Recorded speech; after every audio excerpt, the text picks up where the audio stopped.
Hello 10th class के बच्चों, आज मैं आपको सवैये का जो रसखान द्वारा रचित है उस पद्य खंड का तीसरा पद्य की व्याख्या करूंगी। तीसरे पद्य की व्याख्या करूंगी, उसका संदर्भ, प्रसंग और काव्य सौंदर्य भी बताऊंगी। धूर भरे अति शोभित श्यामजू तैसी बनी सिर सुंदर चोटी, खेलत खात फिरे अंगना पग पैजनी बाजत पीर कछौटी। वा छवि को रस खान बिलोकत वारत काम कला निज कोटि, काग के भाग बड़े सजनी हरि हाथ सो ले गयो माखन रोटी। प्रस्तुत पद्यांश हमारी पाठ्य पुस्तक हिंदी के पद्य खंड से सवैया नामक पाठ से उद्धृत है और इसके कवि रसखान जी हैं। प्रस्तुत सवैये में रसखान कवि ने श्री कृष्ण के बाल सौंदर्य का मनोहारी चित्रण किया है। शब्दार्थ देखेंगे बच्चों। धूल से भरे हुए अत्यंत शोभित हो रहे हैं, सुंदर लग रहे हैं। कौन? कृष्ण। जितने सुंदर कृष्ण लग रहे हैं तैसी बनी सुंदर चोटी, वो ऐसी ही सुंदर उनके सिर पर बालों की चोटी बनी हुई है।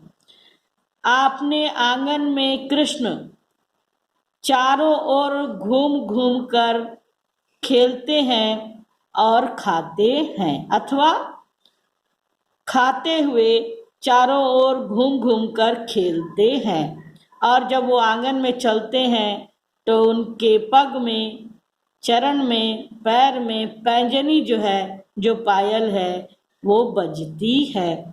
पीर कछौटी, और उन्होंने अपने शरीर पर पीला, पीरी मतलब पीला, कछौटी मतलब होता है कच्छा, अथवा आप कह लीजिए जो बच्चे लंगोटी पहनते हैं छोटी सी सुंदर सी, तो पीले रंग की लंगोटी पहन रखी है छोटे कृष्ण ने, बाल कृष्ण ने, जो उनकी छवि को, उनके सौंदर्य को अत्यधिक बढ़ा रहा है।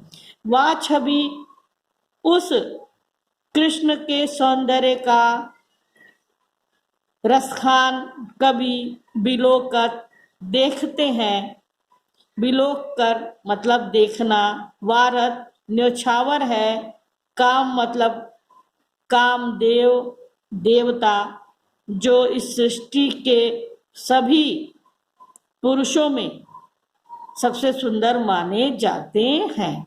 कला निज अपनी कोटि करोड़ों, काग कौवा भाग, काग के भाग बड़े सजनी, कि काग का जो भाग्य है वो बहुत बड़ा है। काग अर्थात कौवा बड़ा सौभाग्यशाली है, हे सजनी, हे सखी, कि वो हरि अर्थात कृष्ण के हाथ से माखन रोटी छीन कर उड़ गया है। हरि हाथ सो ले गयो माखन रोटी।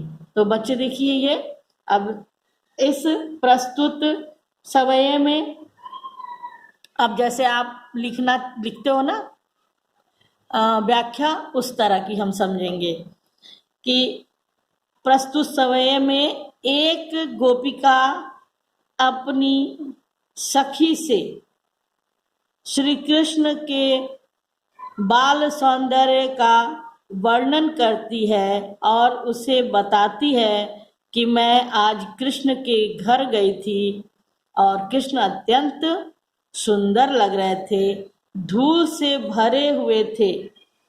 चूंकि आंगन में घूम रहे हैं श्री कृष्ण, छोटे बच्चे हैं, तो वो कहती है, एक सखी दूसरी सखी से श्री कृष्ण के बाल सौंदर्य का वर्णन करते हुए कहती है कि श्री कृष्ण धूल से भरे हुए अत्यधिक सुंदर लग रहे हैं। उनके सिर पर सुंदर बालों की चोटी बनी हुई है।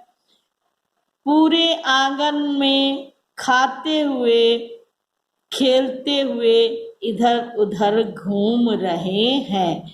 और जब वो आंगन में घूमते हैं तो उनके पैरों में पैजनी बजती है, पायल बज रही है। उन्होंने अपने शरीर पर पीले रंग का कच्छा धारण कर रखा है जो अत्यंत सुंदर लग रहा है। श्री कृष्ण की इस सुंदरता को देखकर छवि सौंदर्य। श्री कृष्ण खान कवि कहते हैं, श्री कृष्ण के इस सुंदरता को देखकर कामदेव भी अपनी करोड़ों कलाओं को न्यौछावर कर देता है।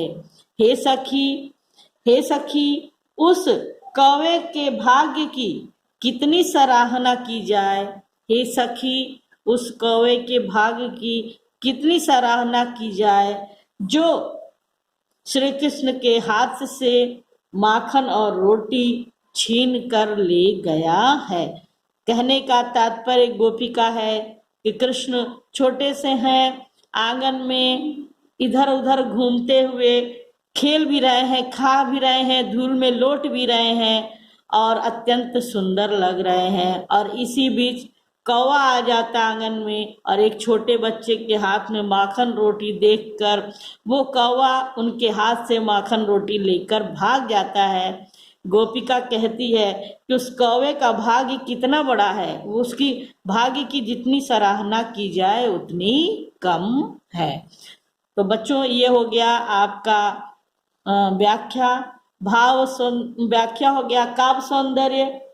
पहला आप वही जो लिखते हैं ब्रज भाषा लिखिए, छंद में सवैया छंद लिखिए और रस में शांत रस लिखिए अथवा वात्सल्य रस भी लिख सकते हैं। वात्सल्य रस ये भी लिख सकते हैं आप, है ना। तो ये लिखेंगे और इस प्रकार ये तीसरा आपका पद्य आज पूरा होता है। इसके बाद के वीडियो में मैं चौथे पद की व्याख्या करूंगी।